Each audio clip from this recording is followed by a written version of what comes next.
Welcome to Bible Study with Faith, where I'm reading the Bible out loud to you in a way that's easier to understand. This is the book of Exodus, and we're on chapter 31.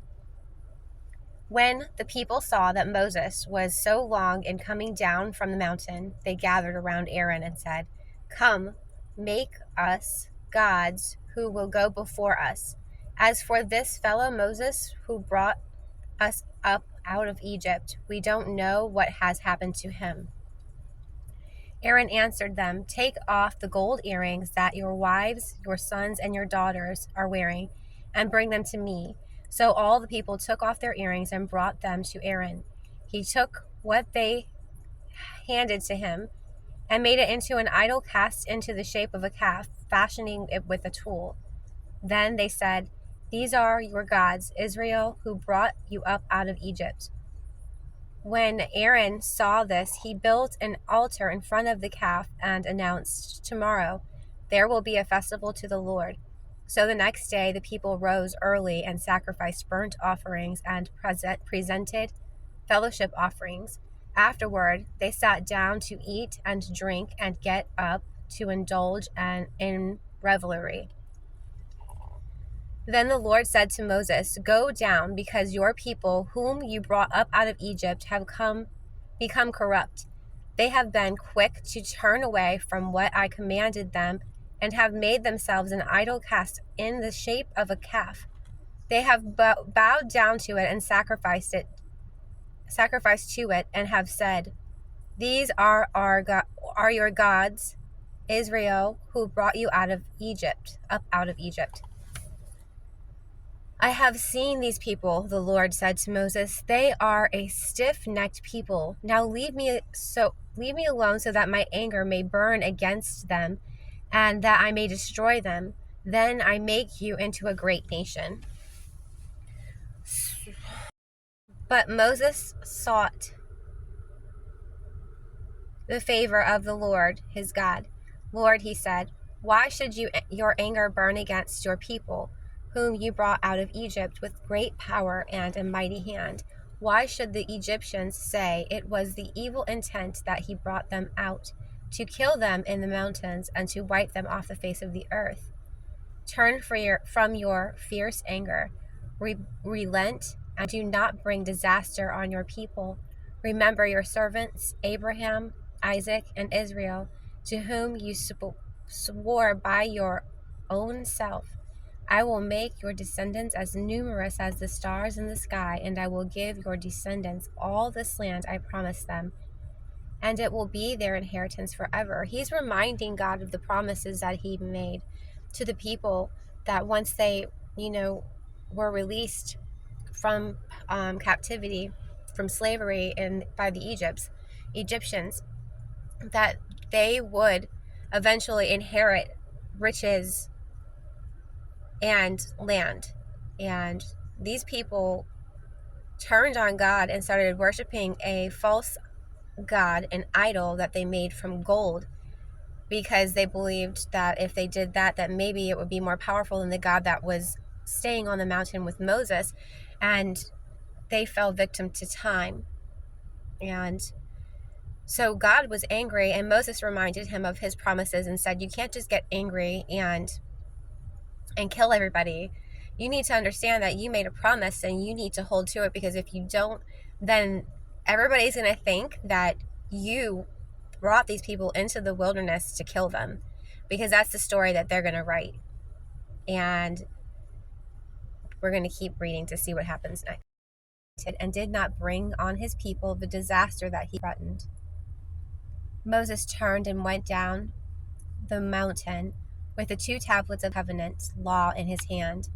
They were inscribed on both sides, front and back. The tablets were the work of God. The writing was the writing of God engraved on the tablets.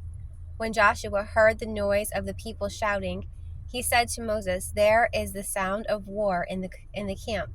Moses replied, "It is not the sound of victory. It is the sound of defeat.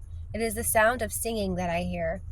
When Moses approached the camp and saw the calf and the dancing, his anger burned, and he threw the tablets out of his hand, breaking them to pieces at the foot of the mountain. And he took the calf the people who had made and burned it in the fire. Then he ground it to powder, scattered on the water, and made the Israelites drink it. Oh. He said to Aaron, "What did these people do to you, that you led them into such great sin?" "Do not be angry, my lord," Aaron answered. "You know how prone these people are to evil. They said to me, 'Make us gods who will go before us.' As for this fellow Moses who brought us out of Egypt, we don't know what has happened to him." So I told them, "Whoever has any gold jewelry, take it off. Then give me the gold." And I threw it in the fire, and it came out this calf.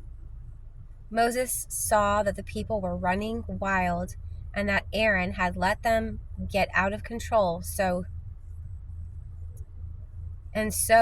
become a laughingstock to their enemies. So he stood at the entrance to the camp and said, "Whoever is for the Lord, come to me." And all the Levites rallied to him. Then he said to them, "This is what the Lord, the God of Israel, says. Each man strap a sword to his side. Go back and forth through the camp from one end to the other, each killing his brother and friend and neighbor." The Levites did as Moses commanded, and that day about 3,000 of the people died. Then Moses said, "You have been set apart to the Lord today, for you were against your own sons and brothers, and he has blessed you this day." The next day Moses said to the people, "You have committed a great sin, but now I will go up to the Lord. Perhaps I can make atonements for your sin." So Moses went back to the Lord and said, "Oh, what a great sin these people have committed. They have made themselves gods of gold. But now please forgive their sin. But if not, then blot me out of the book you have written." The Lord replied to Moses, "Whoever has sinned against me, I will blot out of my book. Now go, lead the people to the place I spoke of, and my angel will go before you. However, when the time comes for me to punish, I will punish them for their sin." And the Lord struck the people with a plague because of what they did with the calf Aaron had made.